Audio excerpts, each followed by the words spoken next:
Entonces es importante eso. Cuando el título es apreciar lo que tenemos, nosotros no apreciamos lo que tenemos por falta de reconocimiento o conocimiento o sabiduría para saber qué es lo que tenemos. Porque a veces guardamos lo que no sirve y desechamos lo que sirve. Por el conocimiento que tenemos. En el conocimiento puede venir la falsa información, deseos de seguir lo que hacen los demás o sentirnos que lo que tenemos no tiene un valor o un precio correcto o lo que tenemos no reúne las cualidades que nosotros queremos. Si yo le pongo un ejemplo sencillo que los padres conocen muy bien, pero los hijos no lo conocen, encontramos que un niño por falta de conocimiento, niño pongámoslo de 7 años para abajo, puede cambiar a su padre o a su madre por un dulce, por cualquier cosa. Y cualquiera que llegue y lo acaricie y lo trate bien, piensa que le está dando el amor o que tiene más amor del que le da a su padre. Cuando ya empieza a relacionarse con los de afuera de su familia, encuentra que su padre no lo quiere. Y hay muchos que están en la calle, se han hecho porque le han sembrado o han llegado a un conocimiento erróneo de que el padre no los quiere. Y por eso usted encuentra que la mayoría de los hijos odian a los padres. ¿Por qué? Por falta de conocimiento, porque no les han enseñado cuánto ha sufrido su padre para llegarlos a cuidar a la estatura que tienen o la edad que tienen. Pero llega un engañador y les dice que les ofrece algo mejor y por eso la mayoría de los jóvenes están en la calle o esclavizados por los vicios o los tienen explotándolos sexualmente o cualquier cosa. ¿Por qué? Por falta de conocimiento.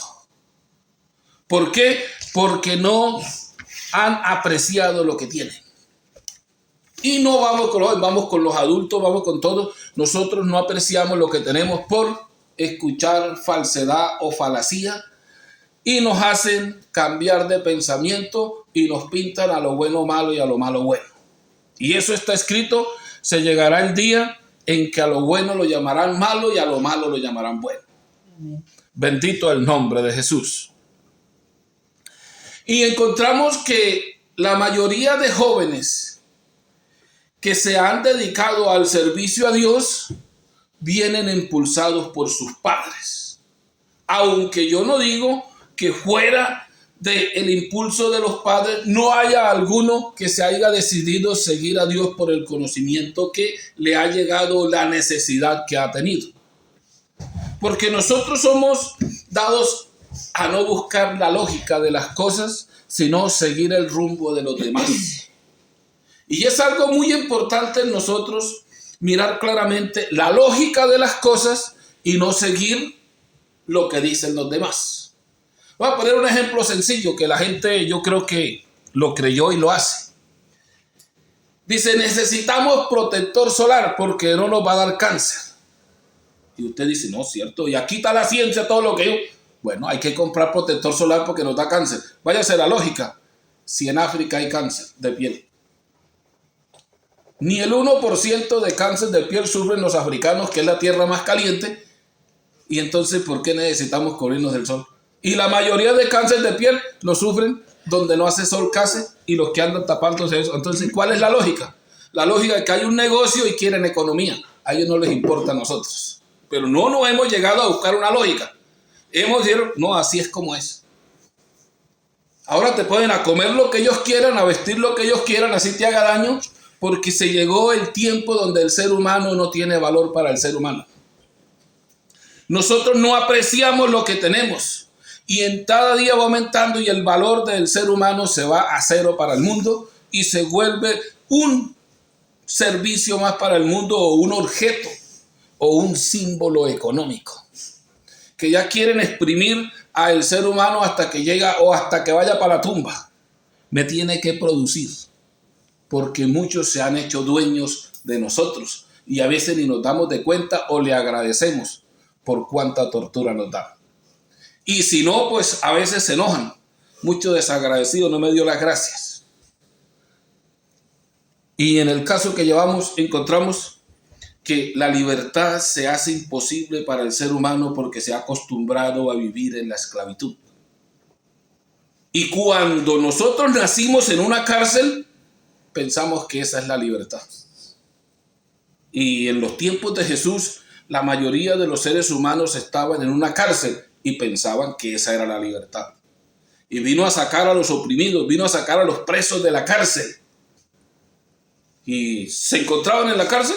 Personalmente ellos no, pero el Dios que lo conoce todo los veía en una cárcel. Y así nosotros hoy en día no nos vemos en la cárcel, pero Dios sí nos ve encarcelados por el mundo, la falsa religión, la opresión popular, el ánimo a la economía y cantidades de cosas que no son espirituales ni nos llevan a entrar al reino de los cielos. Si usted mira a Pablo, ¿de dónde lo sacaron? Pablo lo sacaron de la cárcel. Pablo era prisionero de la falsa religión y eso era lo mejor que había. Dice que él era fariseo desde su nacimiento, o sea, religiones por descendencia. Que hay muchos que tienen religión por descendencia. ¿Usted qué? Yo soy tal porque allá son mis padres, de allá viene mi abuela, a ver, y vienen con religiones por descendencia, no por conocimiento ni necesidad. Y es difícil sacar a alguien de la religión por descendencia porque él ha confiado en sus padres, quienes han sido engañados y él ha salido engañado también. Pablo dice que lo que él tenía lo pudo echar por basura, pero encontramos que fue Pablo, los otros no. Tenían en alto su religión y era lo más sagrado que había. Y apreciaban lo malo como si fuera bueno. Es como el que tiene el ídolo y se hace morir por su ídolo porque ese es su Dios. Y un Dios que no defienda a sus hijos no es Dios. Yo digo, un Dios que no da nada no es Dios. Un Dios que no tenga poder para hacer las cosas no es Dios. Pero muchos a eso le llaman Dios.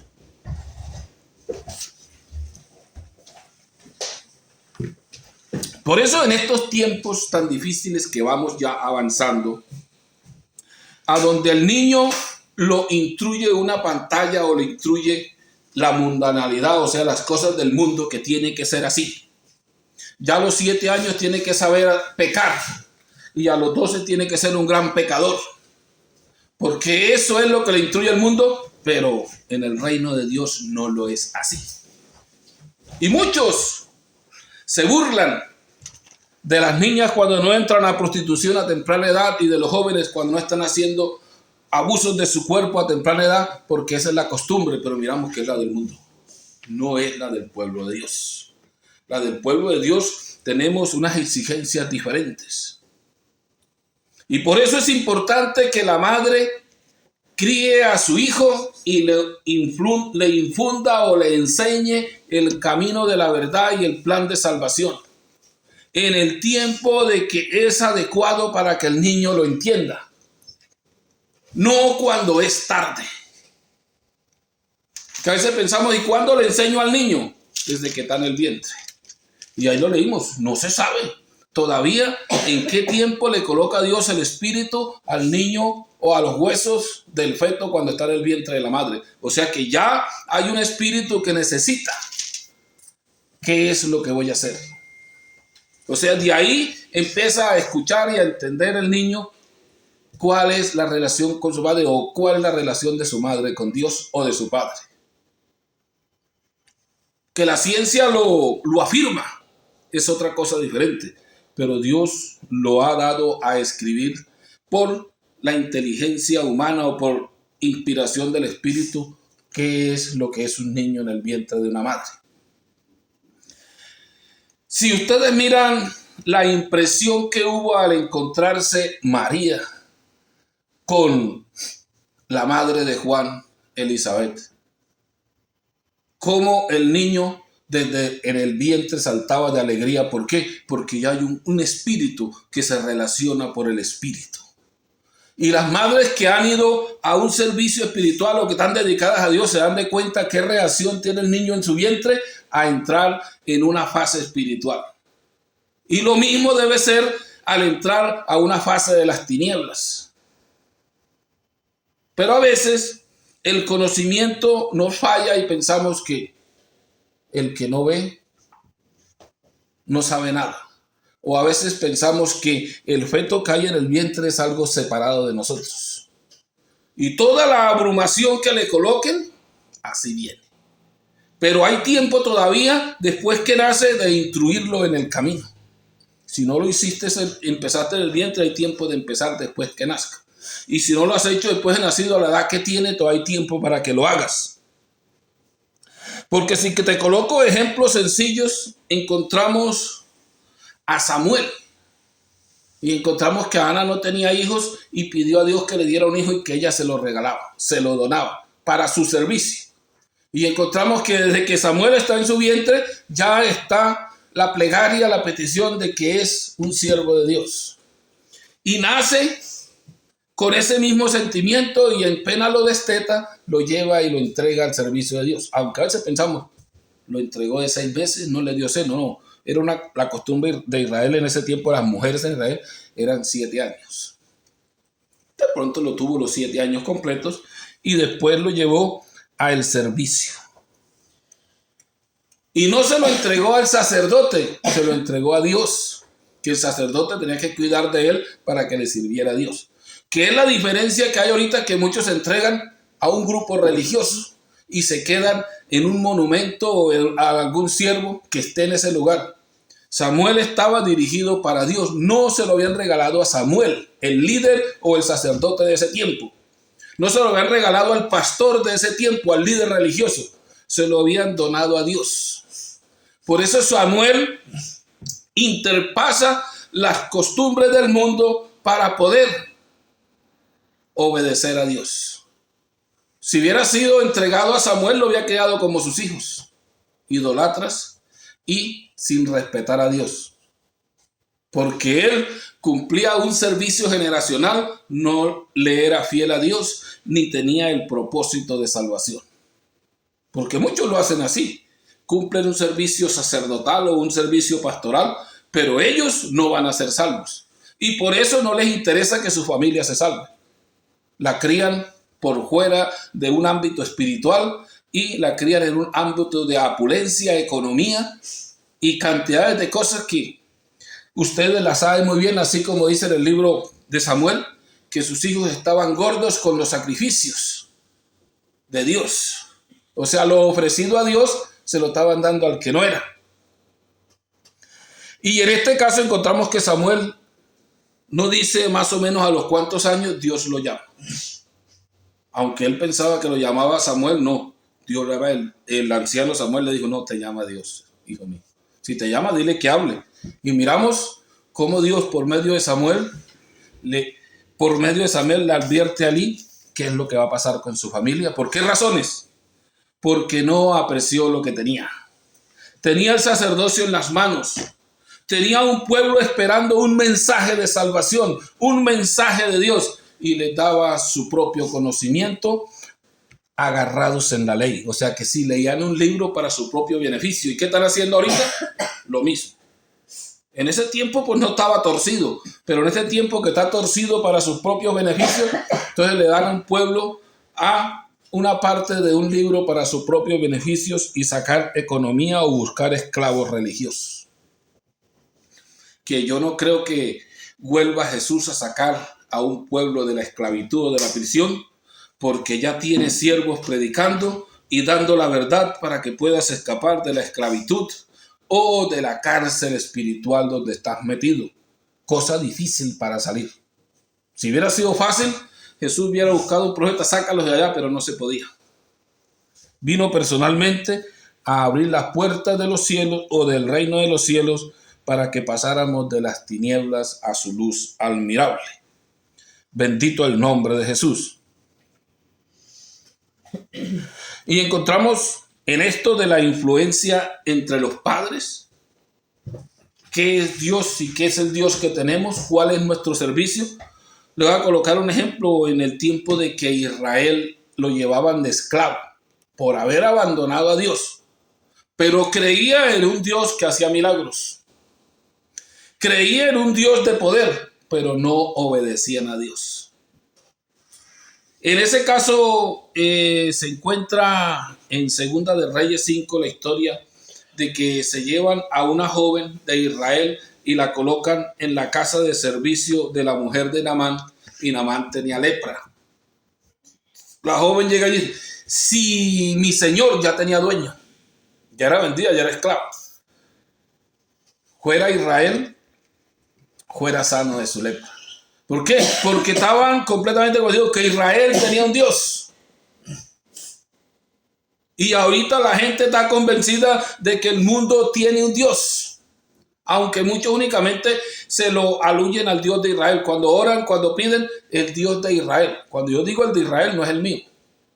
Yo no hago parte de ese Dios. Y yo dice: ¿pero por qué, pastor? Váyase a la lógica. Cuando usted le dice a alguien ese es el papá, no es su papá, es el de otro. Tienen que revisar personalmente: ese es mi papá, ese es mi mamá, ese es mi hermano, para entrar. Porque cuando usted diga el Dios de Israel, usted no hace parte de ese Dios. Tiene que aprender en eso, que tenemos que ser personalmente propiedad de Dios y no usar el Dios de Julano, que de pronto muchos lo están usando y hasta lo pueden usar. Y encontramos en ese caso que había un Dios para Israel, pero la gente no tenía Dios. Andaba en la idolatría y esclavizados por el engaño. La muchacha le dice: si vaya, puede ser sanado. Dijo: ¿y quién es el que manda en Israel? Pues el rey. Lo mandaron donde el rey. Dice que el rey rasgó sus vestidos y le dijo que por qué lo tentado de esa manera, que él no tenía poder. O sea que aunque había un Dios para Israel, no estaba Dios en Israel, porque no había poder. Donde está Dios hay poder. Pero en ese conflicto que había, el profeta, comunicado por el Espíritu, conectado por el Espíritu de Dios, le mandó un mensajero. Vaya, le dice a Naamán que venga para demostrarle de que sí hay Dios para Israel y que sí tiene un profeta. No un rey, tiene un siervo, tiene un servidor que todavía le conoce y que todavía intercede por el pueblo. Porque el profeta o el siervo de Dios es el que todavía intercede por la propiedad de Dios que hay en la tierra. No el que la esclaviza, ni el que la maltrata, ni el que la está ordeñando nomás para sacarle economía, sino para impulsarlo a que entre al reino de los cielos. Y si usted sigue la historia, encuentra de que sí, hay un Dios para Israel en ese tiempo y en estos tiempos también. Y encontramos que muchos elogian al profeta, muchos todavía elogian al río, pero nunca le han dado la honra y la gloria al Dios que le curó la lepra. Por eso no hemos sabido apreciar lo que tenemos. A veces le damos todo el honor a la silla y no al carpintero que la hizo. Así le damos todo el honor al río o al profeta y no al Dios que sanó a Naamán, porque si hubiera sido el río, sigan bañándose en el río Jordán y allá se siguen sanando. Y si hubiera sido el profeta que lo había sanado, pues vaya donde el profeta, que él seguirá sanando. No. El mismo Jesús en los días de su carne dijo: ¿y cuántos leprosos habían en los tiempos de Eliseo? Y solamente Naamán fue salvo. Entonces la pregunta es: ¿qué están haciendo ustedes? Están haciendo lo mismo que estaban haciendo en ese tiempo. Por eso fue uno nomás. No porque Dios no tenga poder, sino porque nos hemos apartado de Dios, porque no hemos apreciado al Dios que tenemos. Hemos despreciado al Dios que tenemos, como al hijo desprecia todo el sacrificio de amor de los padres y se lanza a la calle a sufrir. Y después le echa las culpas al que no la tiene. Y la mayoría del ser humano están en esa condición. Han abandonado a Dios, han despreciado a Dios, han menospreciado a Dios y se han vuelto al mundo completamente desechables. O sea, se acaban y los botan. En Jesús hay vida eterna. Bendito el nombre de Jesús. En este caso encontramos que Israel también tuvo dos reyes en el principio que son muy llamados en la historia o muy nombrados en la historia. Encontramos a Saúl y David. David fue criado con un conocimiento de Dios. Saúl fue criado puedo decir que con un conocimiento de guerra, y no conocía a Dios. Porque cuando Dios se le presentó y anduvo con él, aunque se dio de cuenta que estaba con Dios, no apreció lo que tenía, despreció a Dios y se agarró de sus propias fuerzas para decir que él era el que había hecho las cosas en Israel y que Israel debía rendirle honores a él. Y encontramos hasta dónde cayó. ¿Por qué? Porque no apreció el poder de Dios y se fue al poder del mundo. Dijo, Dios, déjame quieto que no te necesito, yo soy capaz. Con este ejército que tengo y todo lo veo, de vencer en cualquier guerra. Y encontramos que esa es la falsedad más grande que puede escuchar y hacer el ser humano, que sin Dios también se puede. Sin Dios no se puede. Es como que diga el muchacho, yo puedo vivir fuera de mis padres cuando todavía no puede trabajar ni hacer nada. Sí puede vivir afuera, pero en desgracia y deshonra, como una piltraja en el mundo. Y por eso usted encuentra a los jóvenes en las calles desechables o sirviendo al mundo de una manera desenfrenada, porque no han apreciado lo que tienen. Y por eso lo dice claramente el sabio Salomón en su escritura, o en el libro del maestro, que el joven que se goce, que se alegre, que haga lo que quiera, pero que sepa que en todo lo que haga lo va a juzgar Dios. Pero dirán, pues me juzgará un rato. No, ahí dice que no es un rato. Dice, porque los días de las tinieblas muchos serán, o sea, incontables. Como dice, los días de condenación, los días de las tinieblas, los días son demasiadamente grandes. Entonces, por eso encontramos que le está dando una advertencia al joven. Sí, puedes disfrutar, pero ¿cómo? Entre comillas, lo que el mundo llama bueno ya se lo metió en la cabeza, que es lo más malo que hay, pero ya se lo metió que es bueno. Divertirse es llegar, ir a tomar trago, ir a una fiesta, ir a hacer algo, y lo nombramos diversión a lo que es destrucción. Pero ya nos comimos el cuento. Y cuando encontramos a alguien, usted va a la calle, usted toma, usted sale, usted baila. No, yo no hago. Uy, qué man tan aburrido. ¿Cómo vivirá si no se divierte con nada? ¿Por qué? Únicamente existe la diversión del mundo, que es destrucción. Pero ¿qué dice Pablo? Si te quieres divertir, dice, ¿por qué mejor no son llenos del Espíritu Santo? Porque en el Espíritu Santo hay gozo y alegría eterna. Amén. Pero eso no lo buscamos. Ni los que están en un grupo religioso, mucho menos los que están afuera. Porque los que están en un grupo religioso, hay muchos que fuman y hacen a las escondidas porque necesitan un avivamiento espiritual o una alegría en el cuerpo, en la carne. Porque ya no es el espíritu, sino es una alegría o un olvido de los tormentos que viven o de los infelices que viven en este mundo, y quieren tapar un poquito sus tristezas con el licor, con las drogas, con los malos amigos, con esas cosas. ¿Por qué? Porque se han olvidado de que únicamente el hombre se goza en el Espíritu. Por eso, este camino de salvación es paz y gozo en el Espíritu Santo. Si yo no tengo paz, es imposible que tenga gozo. Y únicamente hay gozo en el Espíritu Santo. Pero, ¿a quiénes tienen este conocimiento? Los del mundo no lo tienen. Y los que andan en las religiones tampoco lo tienen. Por eso en las religiones casi no se encuentra un joven fiel. Si lo hay, es muy poco.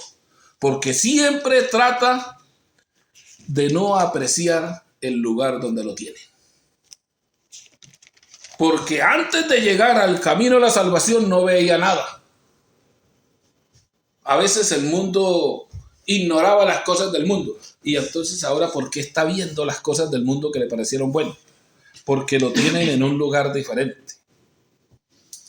Pablo lo habla de esta manera, porque estamos en lugares celestiales con nuestro Señor Jesús. O sea, estamos más altos. Y de allá se puede ver para abajo. Por eso es importante saber dónde tienes puesta la mirada. Porque donde tengas puesta la mirada, así te vas a aparecer y eso vas a hacer. Por eso dice la Escritura claramente, o Pablo lo escribió claramente, puesto los ojos o puesta la mirada en Jesús, el autor y consumador de la fe. Si yo estoy mirándolo únicamente a Él, no es que diga que usted haga los ojos así, sino tengo el conocimiento, tengo el anhelo, tengo la esperanza y todo lo que hago es enfocado en ese camino. Porque si yo tengo la mirada puesta y mis pensamientos en otro lado, porque a veces miramos la escritura y la grama, solamente mírelo. Si uno siga, camine, ande, obedezca y sirva. ¿Por qué razón? Porque los días de las tinieblas son incontables. ¿Queremos ir allá o queremos tener o disfrutar del plan que Dios ha dado a sus siervos? En el tiempo en que Jesús vino en carne a este mundo, encontramos de que muchos lo rechazaron, se hicieron sus enemigos, pero siempre encuentra usted que hay alguien del que menos piensa uno que está buscando vida eterna. Porque muchos buscan economía, buscan estar bien, buscan elogio, buscan estar en la mejor compañía, buscan exhibir sus, como se dice, sus ganancias terrenales o su orgullo terrenal. Yo he visto muchos que exhiben el uniforme de su empresa o por pertenecer a una empresa grande se sienten orgullosos, se sienten más que los demás. Miran a los otros así como para abajo, como que usted es un pobre, pero es lo mismo, es un esclavo en diferente posición. Pero a veces se montan donde no están. Y encontramos que, según Lucas, siempre lo he repetido, Lucas no fue apóstol de Jesús. Lucas fue un escritor. O sea que, ¿qué es lo que es Lucas? Lucas, en este caso, está haciendo las veces de ¿qué? De testimonio. Testifica de lo que él vio y lo que indagó. O sea que no es ningún evangelio de Lucas, es el testimonio de Jesús según Lucas. Dice en el 15:11, también dijo un hombre, ¿qué está? Vamos aquí dejemos a el de los dos hijos y voy a leer aquí en Mateo 19. Y en esto se le acercó uno y le dijo, maestro bueno, ¿qué he de hacer de bueno para conseguir vida eterna? Mateo 19:16. Maestro bueno, ¿qué he de hacer de bueno para obtener vida eterna? O sea que aunque tenía dinero el hombre, quería tener vida eterna, que muy pocos la anhelan. Están cansados con el poco de tiempo que nos dan para vivir en la carne, que ¿para qué voy a vivir eternamente? Sabiendo o no sabiendo que nosotros no vamos a perecer. Los seres humanos somos un espíritu dotado de un cuerpo que nunca perecerá. Irán a condenación o irán a salvación, pero iremos a vivir por los siglos de los siglos. O sea que esa es la imagen de Dios. Somos un espíritu dotado de un cuerpo. Entonces encontramos que claramente sí hay gente buscando vida eterna. Unos que la economía no los deja, otros que la religión no los deja, otros que están en el lugar equivocado y otros que quieren pero no hacen el esfuerzo de llegar a buscar vida eterna. Porque para buscar vida eterna toca llegar a el quien es la vida eterna. Cuando Juan se refiere a esto, dice la vida eterna que solo estaba con el Padre eterno en el cielo, o sea, el Espíritu, se nos ha manifestado. ¿Para qué? Para compartir esa gloria o esa vida eterna con los seres humanos. Para yo tener vida eterna tengo que acercarme al dueño de la vida eterna o a quien es la vida eterna, y por eso Jesús claramente lo tiene en un versículo o en una parte de la escritura que lo dice claramente. Yo soy el camino, yo soy la verdad y yo soy la vida. O sea que Él es el único camino para tener vida eterna. Y por eso este joven le pregunta, ¿qué tengo que hacer? Dijo, guarda los mandamientos. Ya los estoy guardando. Que a veces pensamos que los guardamos, pero es falso.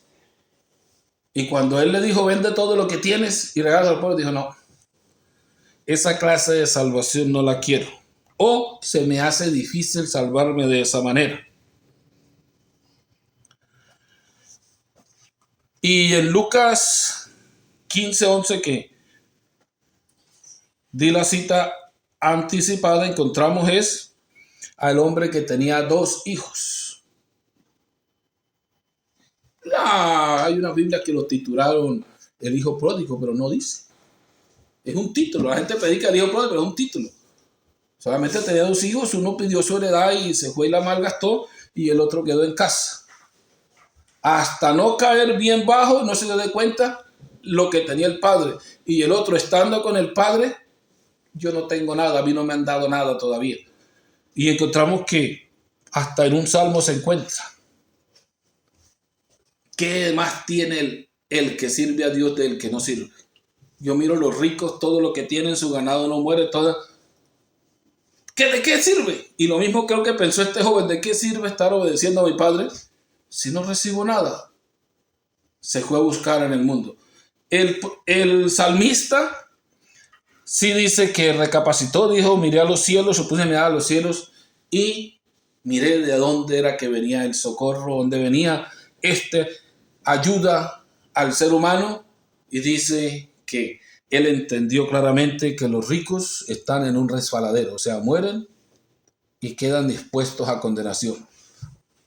Mas el que sirve a Dios no está en un resbaladero, tiene sus pies en firme, y si muere va un día a ser vestido de un cuerpo celestial. Pero es lo que nosotros lo vemos muy lejos.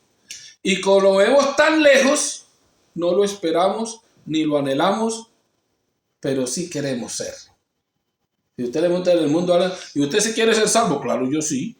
Pero usted no va para el infierno. Yo no, porque Dios es amor y Él me tiene que salvar. O sea que ya ahorita yo soy Dios de Dios. Lo voy a obligar a hacer lo que yo quiera. A veces se piensa de esa manera o se habla de esa manera por falta de conocimiento. Porque Dios no vino a condenar al mundo. Si Él hubiera venido a condenarlo, Él es amor, no me puede condenar. Él vino a salvar lo que ya estaba condenado. O sea que todos los seres humanos en el camino a la condenación. ¿Y cuál es Jesús? Jesús es el camino para huir de la ira venidera. O sea que no puede decir que Dios te va a condenar. Ya el ser humano está condenado. Únicamente hay una escapatoria para huir a la condenación, que es Jesús. Y si te vuelves a Él, te entregas a Él, eres parte de Él, no irás a condenación. De resto, no es que Él diga no me puede condenar. Ya está el veredicto de condenación para todo el que no quiere escapar por este camino.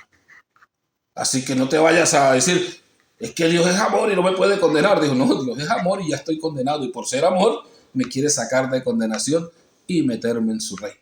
O decirme todos los días, quieres entrar en mi reino. O sea, es importante las cosas, pero no las entendemos. A veces hablamos sin conocimiento y pensamos que todo el mundo es algo. No, esto tiene un proceso y un dueño y un salvador. Bendito el nombre de Jesús. Amén. Entonces voy a dejar hasta acá porque se alarga el tema. Y vamos a mirar bien nosotros los que estamos en este camino, si podemos apreciar lo que tenemos. Aunque no es fácil. El mundo nos está empujando una cosa tremenda, nos está apretando, que a veces pensamos que lo que tenemos no tiene precio. Porque queremos comprar las cosas del mundo con lo que tenemos. Y lo que nosotros tenemos no tiene precio para el mundo. O sea que no vale nada. ¿Qué vamos a hacer nosotros allá? Hacer ridículo y hacer burlado del mundo, porque allá no vale nada. Esto únicamente tiene precio espiritual. Es como lo que tiene el mundo. En este reino de Dios no vale nada. Por eso dice la Escritura, nadie, por muy rico que sea, podrá comprar o pagarle a Dios para vivir eternamente. O sea que no hay ningún precio, lo de allá acá ni lo de aquí allá. Es lo que no hemos arriesgado a diferenciar. Cuando diferenciamos eso, ya entendemos que sí tenemos un valor grande. Cada ser humano vale más que todo. Vendiendo el universo no hay con qué comprar la salvación o la vida eterna para un ser humano. Bendito el nombre de Jesús. Así que voy a dejar hasta acá y vamos a darle gracias a nuestro